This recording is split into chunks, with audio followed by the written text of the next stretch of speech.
habaib, apalagi ibu suaminya. Bangsat.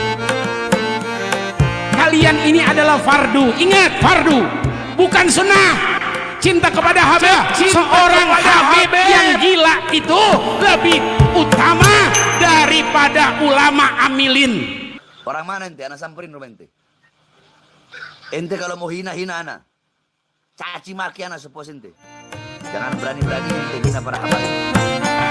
Cinta kepada Habib, cinta kepada Habib wajib. Artinya kalau nggak dijalanin, ada orang nggak cinta, ada orang benci, wal iyadzubillah, maka dia keluar daripada ajaran Ahlus Sunnah wal Jamaah.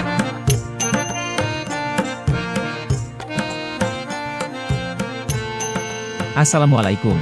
Rekomendasi kepada negara terkait pemalsuan nasab Nabi Muhammad Shallallahu Alaihi Wasallam. Ibaratnya mereka ini anak-anak terlantar di negeri orang yang berlaku arogan, palsu, gegabah membuat kerusakan terkait masalah nasab Nabi. Karena selain diiringi tindakan rasis, terutama dalam kaidah kafah pernikahan, juga doktrin kemuliaan nasab Rasul bagi mereka.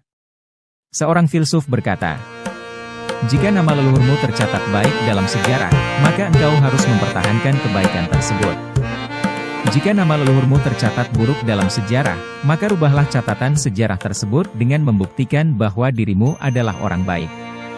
Namun jika nama leluhurmu tidak tercatat dalam sejarah manapun, maka berjuanglah dan buatlah sejarahmu sendiri. Demikianlah, banyak manusia yang justru bertolak belakang dengan pesan moral di atas.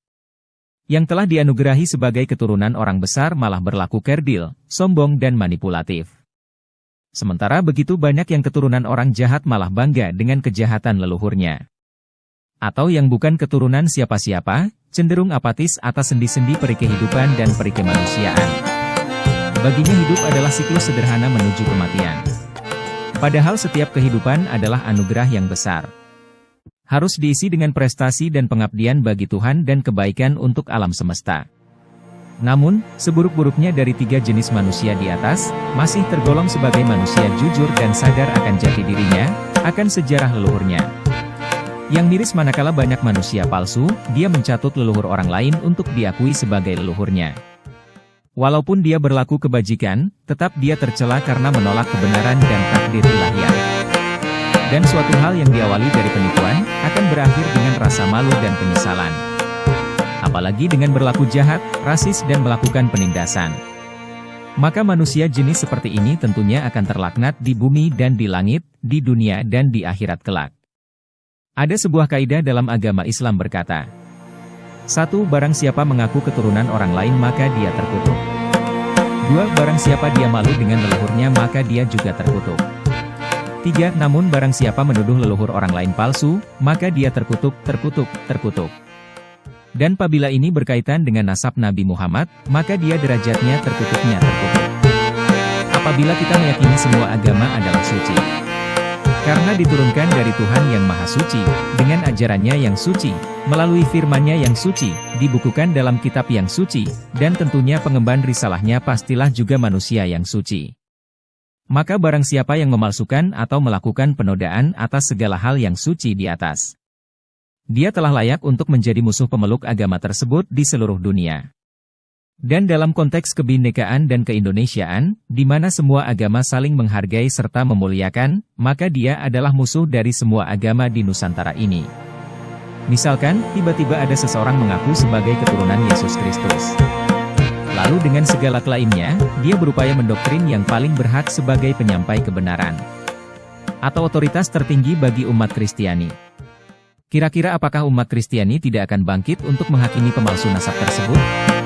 Mengingat dalam kesejarahan dan doktrin yang diyakini mayoritas, bahwa Yesus tidak pernah menikah dan apalagi berketurunan. Dengan analogi yang sama, misal ada seorang yang mengaku sebagai keturunan Sang Siddhartha Gautama. Apakah umat agama Buddha tidak akan mengambil tindakan? Demikian juga, manakala tiba-tiba ada yang mengaku sebagai keturunan Sri Krishna. Seorang manusia suci titisan Dewa Wisnu, terkenal sebagai penentu, kingmaker, dalam epos Mahabharata. Dan ketika dia mencoba merebut otoritas tertinggi fatwa dan klaim kebenaran, pastilah umat Hindu akan bangkit melakukan penghakiman. Pada hakikatnya, siapa mengaku keturunan siapa, itu sah-sah saja. asal dia memakai kaidah yang benar untuk mendukung klaimnya tersebut. 1. Dia memiliki catatan internal keluarga yang bisa dipertanggungjawabkan kebenarannya.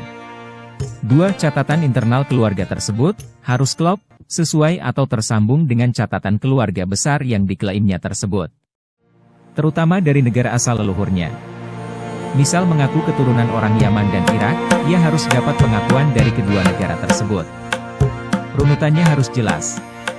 Bukan mengaku keturunan dari Arab, tapi isbatnya cukup di Jakarta. Itu namanya logika yang tidak waras dan melawan akal sehat. 3. Atau misalnya catatan internalnya tidak ada, tetapi kesaksian dari keluarga besarnya ada. Maka bolehlah dia mengaku sebagai bagian dari keluarga besarnya tersebut. 4. Dan langkah terakhir, manakala semua hal di atas masih diragukan, bisa dilakukan uji secara ilmiah melalui perkembangan ilmu pengetahuan termutakhir saat ini, yaitu uji tes genetika atau DNA.